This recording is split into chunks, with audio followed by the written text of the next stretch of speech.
A Rebelião das Massas, por José Ortega y Gasset. Tradução de Herrera Filho. Livro ibero-americano. Canal Le Conde.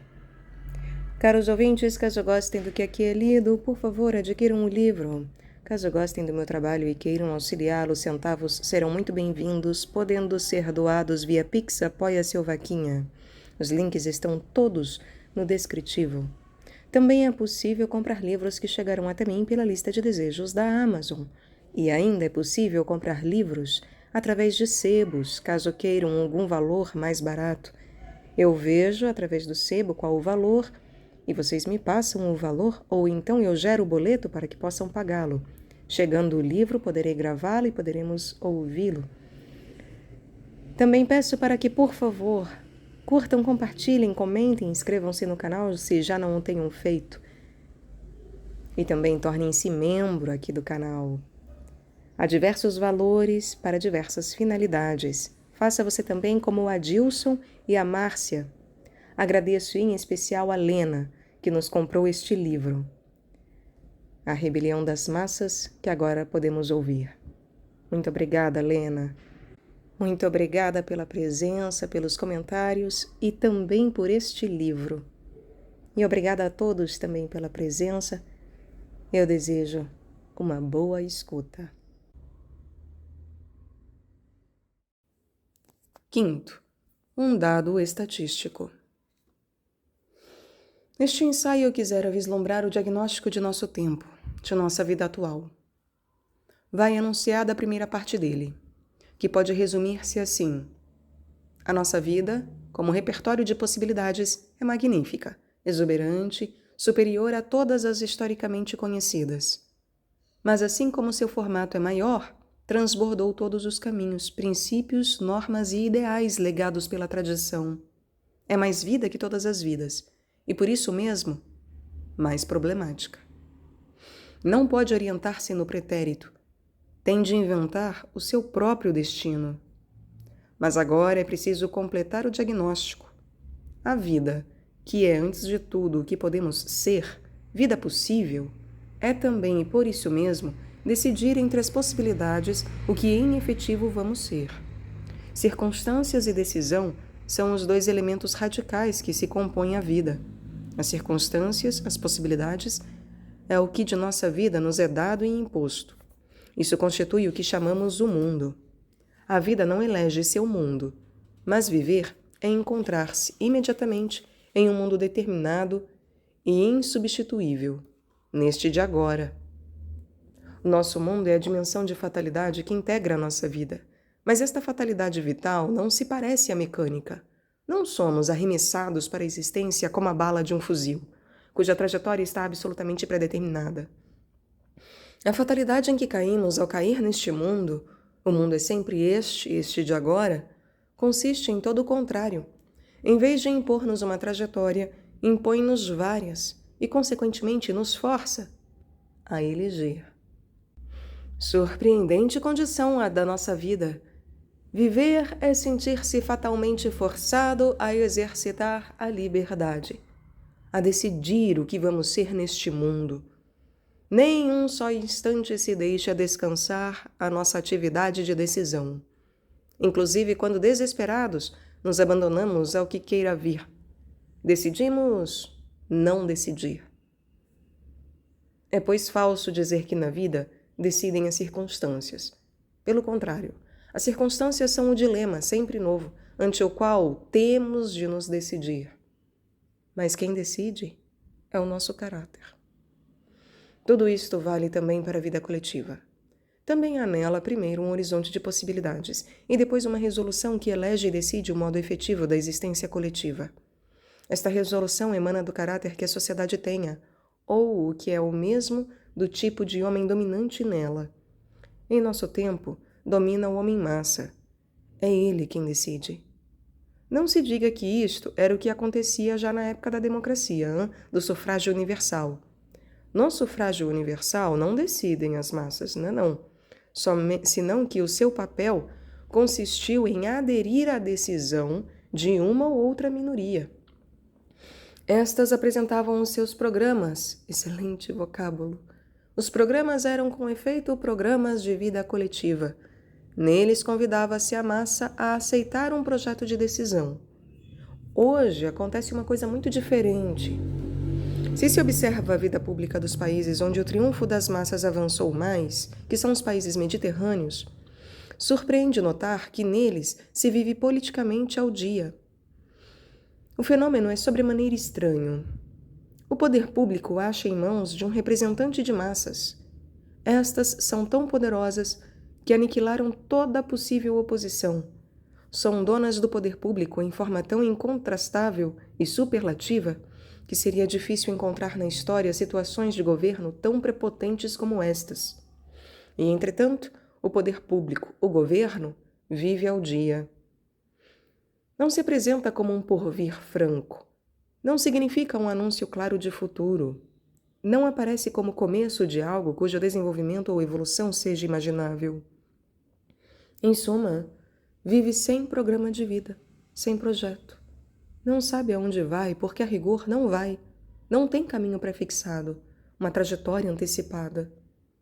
Quando esse poder público tenta justificar-se, não alude para nada ao futuro, senão, pelo contrário, fecha-se no presente e diz com perfeita sinceridade: sou um modo anormal de governo, que é imposto pelas circunstâncias.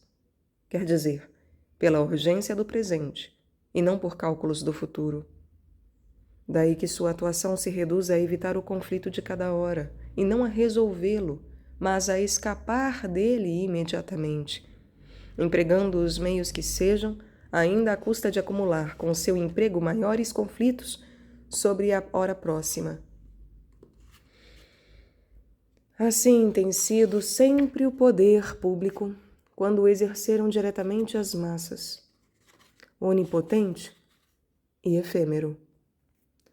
O homem-massa é o homem cuja vida carece de projeto e caminha ao acaso.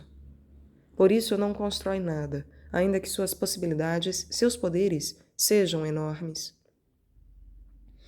E este tipo de homem decide em nosso tempo. Convém, pois, que analisemos o seu caráter.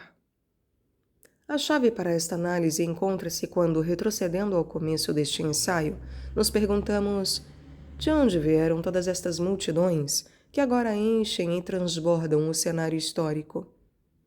Há alguns anos destacava o grande economista Werner Sombart um dado simplicíssimo, que é estranho, não conste em toda a cabeça que se preocupe dos assuntos contemporâneos. Este simplíssimo dado basta por si só para esclarecer a nossa visão da Europa atual, e se não basta, põe na pista de todo esclarecimento. E o dado é o seguinte: desde que no século VI começa a história europeia até o ano 1800, portanto em toda a longitude de 12 séculos, a Europa não consegue chegar a outra cifra de povoação senão a de 180 milhões de habitantes. Pois bem, de 1800 a 1914, portanto em pouco mais de um século, A população europeia ascende de 180 milhões a 460 milhões. Presumo que o contraste destas cifras não deixa lugar a dúvidas a respeito dos dotes prolíficos da última centúria. Em 3 gerações, produziram gigantescamente massa humana que, lançada como uma torrente sobre a área histórica, a inundou. Bastaria, repito, este dado para compreender o triunfo das massas e quanto nele se reflete e se anuncia. Por outra parte, deve ser acrescido como o somando mais concreto ao crescimento da vida, como antes fiz contar. Mas, ao mesmo tempo, nos mostra esse dado que é infundada a admiração com que ressaltamos o crescimento de países novos, como os Estados Unidos da América. Maravilha-nos o seu crescimento, que em um século chegou a 100 milhões de homens, quando o maravilhoso é a proliferação da Europa.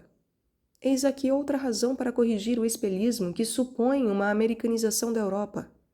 Nem sequer o traço que pudera parecer mais evidente para caracterizar a América, que a velocidade de aumento em sua povoação lhe é peculiar. A Europa cresceu no século passado muito mais que a América. A América está feita com a sobra da Europa.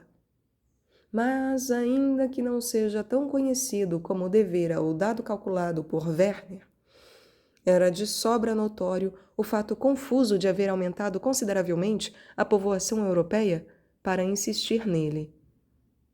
Não é, pois, o aumento de população o que nas cifras transcritas me interessa, ou seja, não são os números, senão que, mercê a seu contraste, põe em relevo a impetuosidade do crescimento. O crescimento em si é inegável.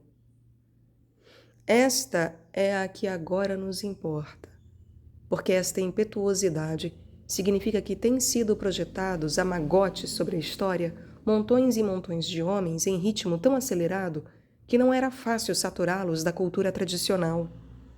E, com efeito, o tipo médio do atual homem europeu possui uma alma mais sã e mais forte que as do século passado, porém, muito mais simples.